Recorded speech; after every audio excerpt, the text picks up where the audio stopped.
Hi everyone, and welcome to our video on products and quotients of complex numbers in polar form. So these ones are pretty nice. So all we have to do when we multiply is to multiply the moduli, which will be the r value. Let's go ahead and even underline it in this first one, those, and then add the arguments, which are the angles, which should be the same in this scenario and then the same, well, same in those scenarios as well. And then to divide, again, just to mark it, we would divide the moduli and then subtract the arguments. Okay, so that's all we have to do. All right, so let's see how this works. So they want us to find the product. Okay, so I'm going to label that. That's part A. And then there's two quotients they want us to find, so B and C. Okay, so let's break all those down. Okay, so part A, we're finding the product. Okay, so Z1, Z2 is equal to. Okay, so what we're going to do is multiply the moduli. So again, I'm kind of having them boldly underlined. So that means multiply those and then set up your parentheses, cosine, and then add the angles. Okay, so the 4 pi thirds, let's underline just that, and really just that is kind of the focus. So 4 pi thirds would get added to 5 pi sixth. So 4 pi thirds plus 5 pi sixth, and then still plus I sine of the same addition, 4 pi thirds plus 5 pi sixth,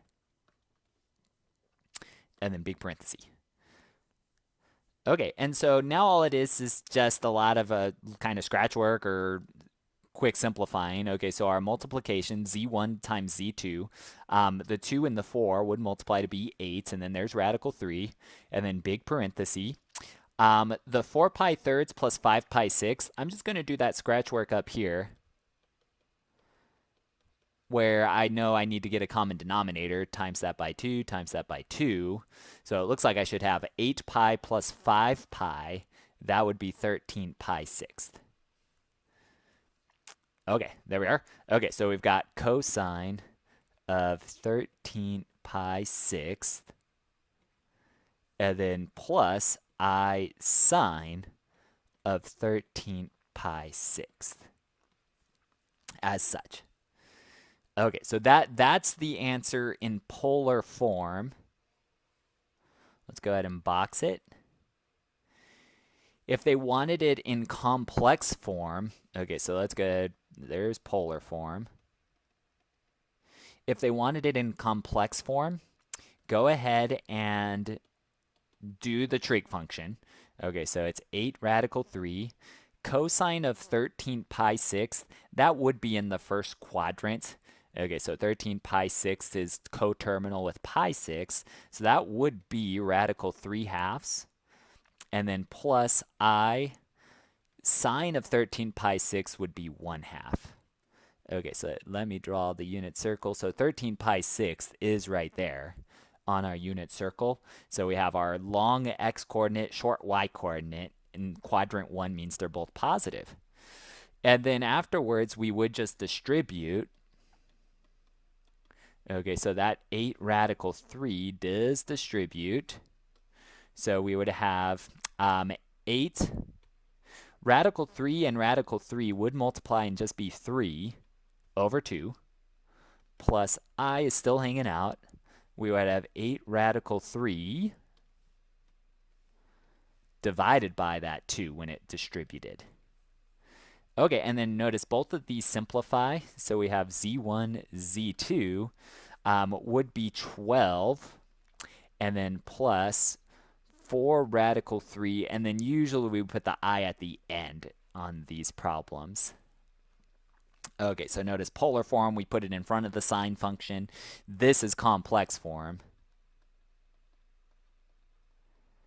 for our answer there. So in case it wanted it, it is just kind of follow through with our order of operations. Okay, but chances are we probably want the polar form. Okay, so that's a big one. Now, number 2, I'm just going to kind of block off to the side, and we'll just kind of talk about it afterwards, because we still have letter B and letter C. Okay, so letter B for this problem. Okay, so again, I'm looking at my, let's set it up, z1 divided by z2. This time around, I'm dividing those moduli. Again, I'm going to keep bolding it. So 2 radical 3 would divide 4. And then big parenthesis, cosine of the first angle minus the second angle. So 4 pi thirds minus 5 pi sixth. And then still always plus I sine. And then it's the same angles. I'm running out of room. I'm just going to leave it blank.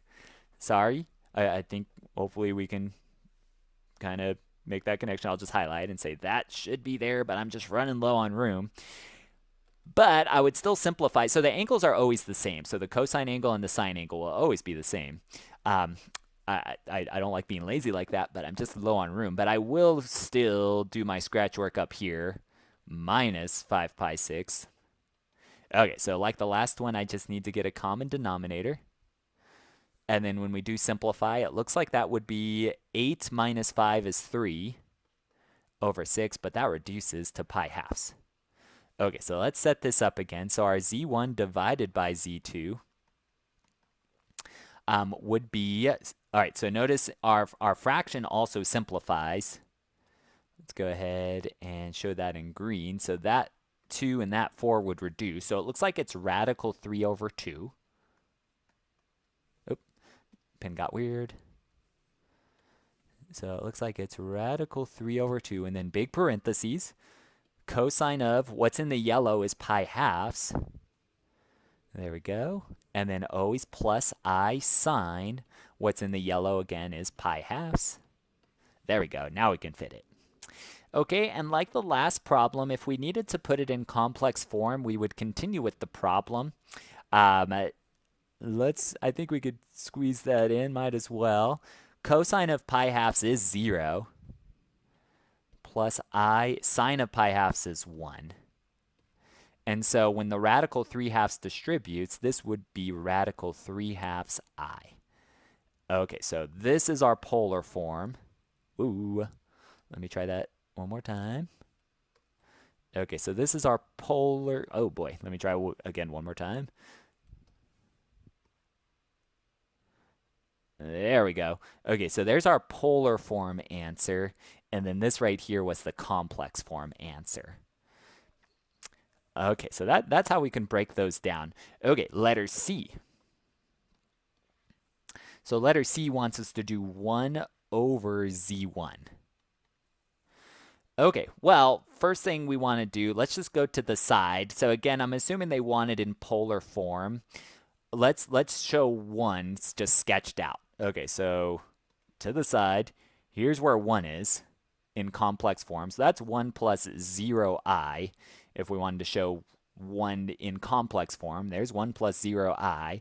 And so that means we know the radius is 1 from the origin, and we know the theta would be 0. Okay, so if I wanted to change 1 to be into complex form, I can. It is the same thing as, so 1 is equal to, again, the form matches, we put the radius, and then big parenthesis, cosine of the angle, which is 0, plus I sine of the angle, which is 0. Okay, so that's what 1 is in polar form. Okay, anyway, the reason that we wanted that is, again, when we do our division, when we divide, we're dividing the radii. So 1 gets divided by the radii of z1. Let's bold that there, the 2 over radical 3. And then big parenthesis, cosine of the first angle, which is 0. So 0 minus the second angle, which is this, in this problem, the z1's angle, 4 pi thirds. And then still always plus I sine of the same subtraction. Now, I think I can fit it this time. 0 minus 4 pi thirds. There we go. And then big parenthesis. Okay, that's the big setup. And then now we would continue simplifying it. So we have 1 over 2 radical 3. It is just cosine of negative 4 pi thirds plus I sine of negative 4 pi thirds. Okay, so, and big parenthesis, there we go. And then I'm just gonna box that. I think I'm out of room anyway. So if it did want it in complex form, we would just need to continue evaluating it and then distribute, and then probably rationalize that radical 3 denominator there. Okay, but simplifying, I'm not too concerned with. I think that hopefully is good. Sorry, I've got pretty messy here. Now, that was the main idea of these problems. For number 2, okay, so let me erase my little scratch work here. So sorry if you use the same spot. Okay, so it's the scratch work. Okay, so for number 2, to do these products and quotients, the first thing we would just need to do is really convert them to polar form. And then it would follow the same process. Okay, so Z1, you can double check these. It would be 12, and then cosine of, so to the left, so something like that. So it's going to be 5 pi sixth plus I sine of 5 pi sixth. And then Z2, okay, so that's the negative 10i, real quick sketch, would be straight down. Okay, so that means its radius is 10, and then it has the angle of 3 pi halves plus I sine of 3 pi halves. Okay, so that would be the two Z1s and Z2s. And then from there, multiplying is to multiply the radii, and then to add the angles. Okay, so and then subtracting, similar process where we would divide and then subtract. Okay, so that's how we would want to break those ones down. Okay, so I will not do that fully to save a little time. Also, I'm flat out of room anyway. Okay, so but that's the scenario that we would want. Okay, so anyway, if you do have questions, please let me know. Otherwise, thanks for watching. We'll take a break and we'll do the next part in another video.